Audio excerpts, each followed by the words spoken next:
तो जनाब सोहेल साहब, अस्सलाम वालेकुम। वालेकुम अस्सलाम। पहला हिस्सा तो आपने बड़े खूबसूरत मोड़ पे लाके छोड़ा, पीने पिलाने का दौर कि अगर तुम तीनों नहीं पीते तो मैं भी नहीं पीता, पानी पी ली जाए। वैसे कैसा दौर था वो भी।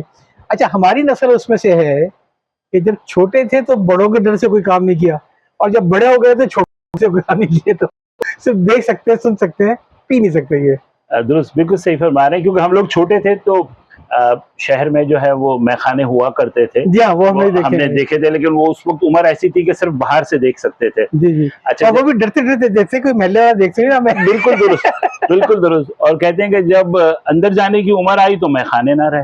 हाँ, और अब तो उतनी भी नहीं मिलती मैं खाने में जितनी हम छोड़ दिया करते थे पैमाने में। तो चलिए साहब, आपका कॉलेज का दौर आया, आप नेशनल कॉलेज तक पहुंच गए, फिर और आपने वहाँ पे बीएससी किया इस्लामिया साइंस साइंस कॉलेज से।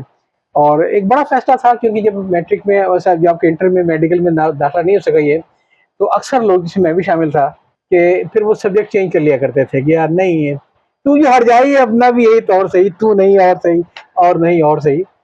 लेकिन आपने साइंस का कंटिन्यू रखा। जी, दुरुस्त दुरुस्त, मैंने इसको कंटिन्यू किया था। आगे क्या था आपकी जिंदगी अच्छा, में? इसमें ये था कि जैसी आप यानी कि मैंने इम्तिहान दे दिया था बीएससी का, और रिजल्ट अवेटेड था, तो वो फिर मैंने जो है वो जॉब्स के लिए अप्लाई करना शुरू कर दिया था। तो वो उस ज़माने में सबसे पहला इंटरव्यू जो मैंने दिया वो हेक्स्ट कंपनी में दिया था। उन्होंने वॉक इन इंटरव्यू किए थे, और मैं पहला दूसरा लेवल क्रॉस करते हुए तीसरे तक मैं पहुंचा। वहाँ एक हिमाकत की एज यूजुअल, जो मैं माजी में भी करता रहा, तो वहाँ तीसरे इंटरव्यू से मैं बाहर हो गया। इसके बाद फिर वायत लेबॉरेटरीज़ का इश्तिहार आया, मैंने अप्लाई किया, और वहाँ खैर इंटरव्यू प्रोसेस से होते हुए, और यहाँ भी एक बड़ी बड़ी दिलचस्प सूरत हाल हुई। जब तीसरे लेवल पे मुझे मार्केटिंग मैनेजर के सामने बिठाया गया, रब नवाज खान साहब नाम था उनका, और आज भी मेरे उनसे ताल्लुकात हैं। तो उन्होंने जो है वो मुझे लिख रहे थे कुछ, और साथ साथ इंटरव्यू भी कर रहे थे। तो उन्होंने मुझसे कहा कि जब आप कॉलेज में थे तो have you ever thought of becoming a medical representative? मैंने वो फार्मा में मेडिकल रिप्रेजेंटेटिव के लिए अप्लाई किया था। तो मैंने कहा नो। अच्छा, वो उन्होंने लिखते हुए सर झुकाते हुए यूं सवाल किया था। अब जैसे ही मैंने यक लफ्जी जवाब दिया नो, तो उन्होंने कलम पेंसिल रखी अपनी, यूं करके सीधे हुए मुझे कहते हैं, then what are you doing here? की कर रहा है भाई? दुरुस्त। तो अब जैसे हमने कहा कि हमने शुरू से वो मार्केटिंग का वो था, तो मैंने कहा अब ये अपॉर्चुनिटी है कि इस पे आपको अपना जवाब देना है। तो मैंने कहा आपने सवाल किया था कि जब मैं कॉलेज में था तो मैंने ये सोचा था, तो मैंने ये नहीं सोचा था, क्योंकि उस वक्त मैंने अपना कारोबार का सोचा।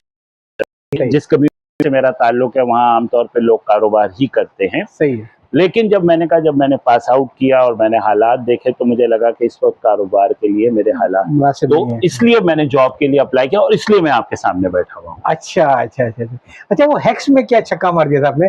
नौजवानों को मालूम हो कि जिसमें से जॉब नहीं मिली। असल में वो हुआ यूं था कि उन्होंने मुझसे कहा कि हमारे कस्टमर्स कौन है। अच्छा, हेक्स ने। हाँ। तो मैंने कहा कि हमारे कस्टमर्स डॉक्टर्स हैं, क्योंकि हम उनको अप्रोच करते हैं, हर के वो खुद तो नहीं खरीदते, बट इन्फ्लुएंसर होते हैं, और उनके प्रिस्क्रिप्शन पे, उनके नुस्खे पे दवा खरीदी जाती है। उनका ठीक। दूसरा, तो मैंने कहा कि केमिस्ट, तो जो हमारी अद्वियात का स्टॉक रखेंगे ताकि वहाँ से वो जो कंज्यूमर है वो खरीद सके, या कस्टमर खरीद सके। तो उन्होंने कहा ये भी ठीक। और अब खुदा मालूम मैं किस जहन में था, तो मैंने कॉमन मैन बोल दिया। तो उन्होंने कहा leave the first to tell me how a common man would be our customer.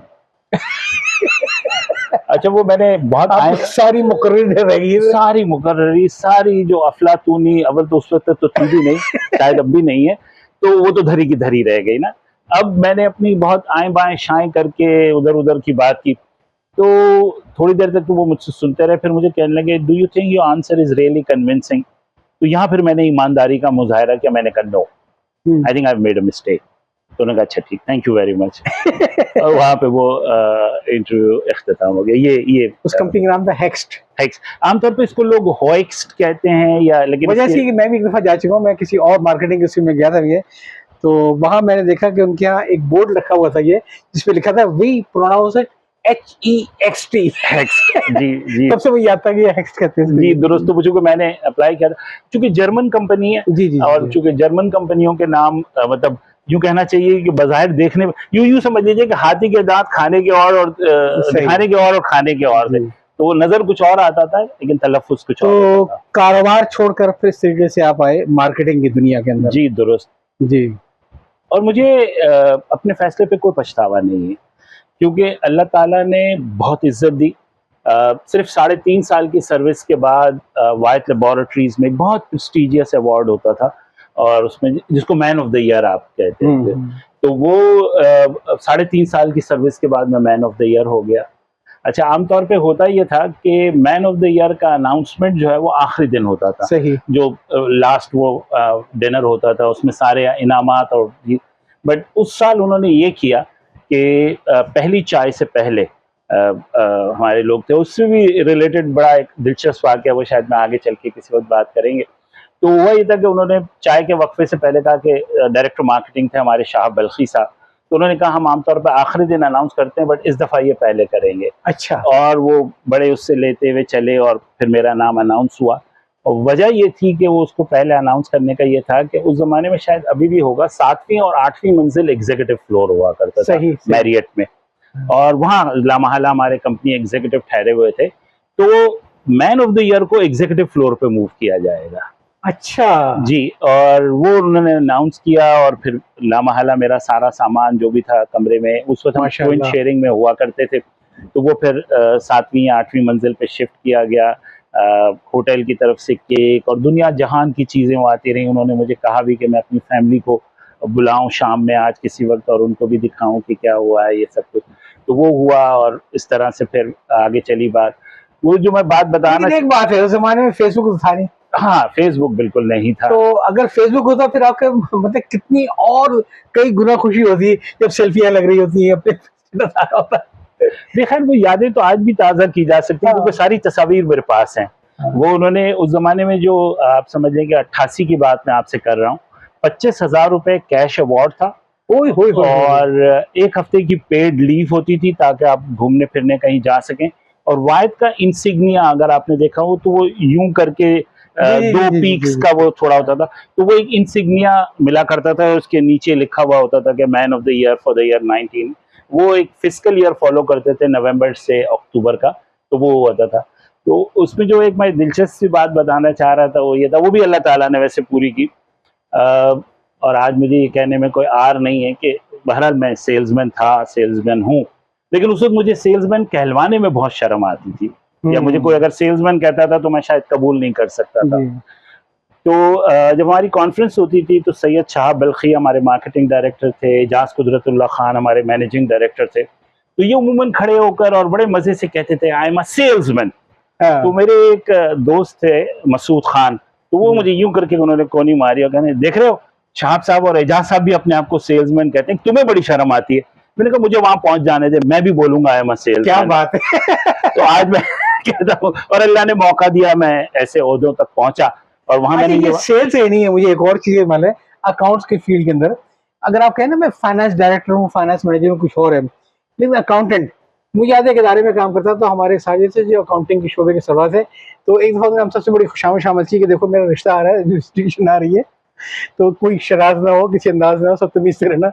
वो आए, मिले, चले गए। तो बाद में मैंने उनसे पूछा क्या हुआ, वो हाँ हुई कि नहीं हुई, तो कहने निवास से इनकार हो गया। तो मैंने क्यों, क्या हो गया? कहने लगा मुझे इन्वेस्टिगेशन करने आए थे कोई खालू मामा चचा वगैरह, उन्होंने जाके बताया कि मुंडा तो अकाउंटेंट लग गया जी। तो जो सेल्समैन को जो कॉम्प्लेक्स होता है वो अकाउंटेंट को भी कॉम्प्लेक्स होता है। वो हर शोबे में शायद कुछ ऐसे ओहदे हैं कि जहाँ पर वो लोग जो है वो नहीं करना चाहते। तो मैंने जैसे कहा कि वो उस वक्त मुझे भी बहुत आर फील होता था, लेकिन आज मुझे बल्कि मैं कहने में फख्र महसूस करता हूँ कि I was a salesman, I am a salesman and I will be a salesman. क्या बात, ये है अपने खुद उसके बाद फख्र वाली बात है। तो फिर वाइफ तो वहीं रिटायर, तो वहीं वाइफ से हुए होंगे। नहीं, रिटायर तो मैं आज भी नहीं हूँ। नहीं, जितनी इज्जत तो उन्होंने दी, आपने फिर सोचा भी नहीं कि छोड़ने के लिए कभी? नहीं, मैं, मेरा ख्याल है थोड़ा तेज चलता रहा या चलना चाह रहा था, और वायद में उसकी मिसालें भी बाद में दी जाती रही अच्छे लफ्जों में, क्योंकि वायद के बहुत सारे लोगों से मेरे आज भी ताल्लुकात हैं। तो वायद में उस जमाने में फार्मा में जो पुराने लोग हैं जानते होंगे 7 साढ़े 7 साल में पहला प्रमोशन होता था। तो मैंने कहा था कि मैं ज्यादा तेज चलूंगा, मेहनत करूंगा, तो मैंने अपने आप को 5 साल दिए थे, और 5 साल 5 महीने पे जब मेरा प्रमोशन नहीं हुआ, वो हालात कुछ ऐसे थे, फार्मा इंडस्ट्री एक फेज से गुजर रही थी, तो मैंने काफी मर्जर जी लोगों ने कंसीव करना शुरू कर दिया था। जी दुरुस्त। तो वो सूरत में जो है वो फिर मैंने रिजाइन किया और यूँ समझ लीजिए कि आमतौर पे तो फील्ड मैनेजर लेवल पे रेजिग्नेशन एक्सेप्ट हो जाता है। मेरा रेजिग्नेशन चलते हुए regional sales manager, marketing manager, eventually marketing director तक चला गया और शाह साहब ने मुझे खुद बुलवाया, अपने सामने बिठाया, मुझे कहा क्यों छोड़ के जा रहे हो? मैंने वजह बताई। तो उन्होंने मुझसे कहा कि Suhail, I can promise you one thing, you will be the first person who will be promoted from Karachi. मैं कहा sir, with all due respect, I know this answer for the last year and half, but my question is when. तो उन्होंने कहा कि I can not answer this. तो मैंने कहा sir फिर मेरी माजरत कबूल कीजिए, मैं रोक नहीं पाऊंगा। और फिर मैं वहाँ से अपने रास्ते अलग कर लिए। मैंने कहाँ गए फिर आप? फिर कोई 1.5 साल के लिए मैंने सिकंदर प्राइवेट लिमिटेड ज्वाइन की थी। ये थोड़ा सा जज्बाती फैसला था। ये फेमस सिकंदर साहब नहीं जो कि यहाँ पे कराची के इंडस्ट्रीज फॉर अभी कोई सिंध के नहीं, ये वाले सिकंदर साहब नहीं थे। अच्छा। ये कासिम दादा के साहबजादे सिकंदर दादा।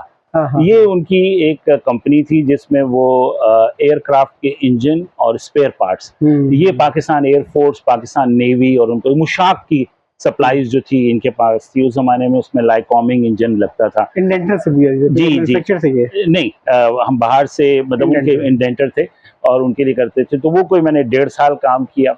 उसके बाद फिर मैं DHL आ गया और DHL मैंने 1 जुलाई 1992 को ज्वाइन की और यहाँ से मेरी ज़िंदगी का टर्निंग पॉइंट शुरू हुआ। और अल्लाह ताला ने तो खैर हर वक्त हाथ पकड़ा हुआ था, लेकिन इसके बाद जो है वो तरक्की का सफ़र आगे की जानिब चलना शुरू हुआ। DHL अपने जो सेल्स एग्जीक्यूटिव थे उनको वो टेरिटरी मैनेजर कहते थे और उनको वो कंपनी मेंटेन कार देते थे। अच्छा। तो मैंने 1 जुलाई 1992 को उनको ज्वाइन किया और अगस्त के महीने में जो है उन्होंने मेरे लिए रेंटा कार से गाड़ी अरेंज की और मेरा ख्याल है सितंबर की कोई इब्तदाई तारीख होंगी जिस पे उन्होंने मुझे मेरी अपनी कंपनी कार जो है जिसका नंबर था U6546, मुझे आज भी याद है, सफ़ेद रंग की सुजुकी मेहरान थी जो मुझे मिली। लेकिन मज़े की बात ये कि वो गाड़ी तो मुझे मिली बट उसका क्रेडिट मुझे नहीं मिला। वो क्यों? वो इसलिए बड़ी हम कहेंगे दिलचस्प बात, 3 सितंबर 1992 को मेरी शादी हुई। अच्छा। तो वो तमाम लोगों ने कहा कि भाई जो उस वक्त तक की मंगेतर और होने वाली बेगम ने अपने लिए गाड़ी का इंतजाम खुद किया है। तो सारा क्रेडिट जो है जो मुझे जब मिला तो उनका ये था कि ये जो है वो बेगम साहिबा की किस्मत से मुझे मिली है। तो मैंने कहा यार मैं जो इतनी मेहनत की उसका कोई वो नहीं, लेकिन खैर बेगम कोई शक नहीं कि मेरी जिंदगी। आपने गाड़ी के पीछे लिखवाया नहीं था कि ये जहेज में नहीं मिली? नहीं, उस जमाने में मेरा ख्याल है कि जहेज का इतना ज्यादा या इस किस्म का वो चीजें नहीं थी। अच्छा। तो वो जो है वहां से फिर सिलसिला चला। और वैसे इसका तो मैं भी कायल हूँ कि मुकद्दर जो है ना ख्वातीन अपने साथ लेकर आती हैं। दुरुस्त, इसमें कोई शक नहीं है। और कोई आदमी बड़ा खुशनसीब होता है अगर उसको ऐसी मुकद्दर वाली बेगम मिल जाए। नहीं, आप बिल्कुल सही कह रहे हैं। जब मेरी 30वीं सालगिरह थी, ये 2022 की बात है क्योंकि 92 में मेरी शादी हुई, तो मैंने हूँ तो मैं मेमन आदमी तो आप, तो मैंने बेगम को अब जो और तोहफे दिए वो तो मैं यहाँ जिक्र नहीं करना चाहूँगा, तो मैंने उनको एक तहरीर का तोहफा दिया। अच्छा जी, उन पे वो फिर मेरी वो फेसबुक पे वो लिखी हुई भी है और मैंने उन्हें कहा कि किसी ने मेरा हाथ देखकर या मेरी बेगम का हाथ देखकर, हम DHL की उसमें लोगों में बैठे थे, तो किसी ने कहा था कि ये इतना खुशकिस्मत हाथ है कि जो हाथ पढ़ने का इल्म जानते हैं उनमें से हर कोई ये ख्वाहिश करेगा कि ये उनकी बेगम का हाथ ऐसा हाथ हो। तो मैंने उस पर लिखा था कि पता नहीं मुझे उस वक्त उस पर यकीन आया था नहीं आया था, लेकिन आज मुझे उस पर कामिल यकीन है। एक और बात जो मैंने उस पर लिखी थी कि आमतौर पे जो कहते हैं कि दौलत जो है वो औरत के नसीब की होती है और औलाद जो है वो बाप के नसीब का होता है। तो मैंने ये बात लिखी थी कि अगर बेटा ना होने का इल्ज़ाम अगर माँ को दिया जाता है तो बेटी ना होने का इल्ज़ाम शायद मैं कबूल करना चाहूँगा, क्योंकि मेरे 3 बेटे हैं। माशाल्लाह। लेकिन आपने बड़ा उम्दा किया कि बेगम की सालगिरह थी क्या? जी, शादी की सालगिरह पे आपने तहरीर तोहफे में दे दी। मुझे इससे याद है कि किसी शायर ने एक बहुत अच्छा शाहनामा लिखा था अपने बादशाह के, उसमें कसीदा लिखा था और सुनाता गया और बादशाह जनाब वो एक एक शेर पे दाद देता चला गया। अच्छा इसको घोड़ा दे दो, इसको हाथी दे दो, इसको ये दे दो, और वो बड़ा खुश घर आ गया, कोई इनाम नहीं मिला। हफ्ते बाद किसी कहलवाया कि वो तो इतने सारे इनामात थे वो तो कोई मिले नहीं। कह रहे मियाँ तुमने गजल सुना के खुश किया, हमने उसको नसर सुना के खुश किया। तो आपने बेगम को सिर्फ बात सुना के खुश कर दिया। नहीं, मैंने जैसे कहा कि वो शायद उन तहाइफ की तफसील मैं ना यहाँ बताना चाहूँ, अच्छा, लेकिन ऐसा नहीं। लेकिन वो तहरीर भी जो है वो मेरा ख्याल है वो भी उनके लिए बहुत अच्छी रही, और उनकी तमाम बहनों ने और दीगर खानदान के लोगों ने उसको पढ़ा और बहुत सराहा था उसको। मेरा ख्याल है इसमें कोई शक नहीं है कि हर कामयाब शख्स के पीछे वो एक कामयाब बीवी, मैं तो औरत भी नहीं बल्कि बीवी कहूँगा, जो उसके लिए उसका सहारा बनती है और जो उसको आगे लेके जाती है, जो घर में सुकून देती है। तो इस लिहाज से तो आप खुशनसीब रहे। कोई शक और नहीं। मेरा ख्याल है कि हमारा दूसरा हिस्सा भी अब ख़त्म होने पे आ रहा है, तो इसके बाद हम तीसरे से फिर बाकी बातें करेंगे। जी जरूर। और यहाँ तक आपका करियर आपका ख़त्म हो गया, आपसे तो बहुत सारी बातें करनी हुई है, तो जी चले फिर तीसरे से बात करते हैं। जी जरूर।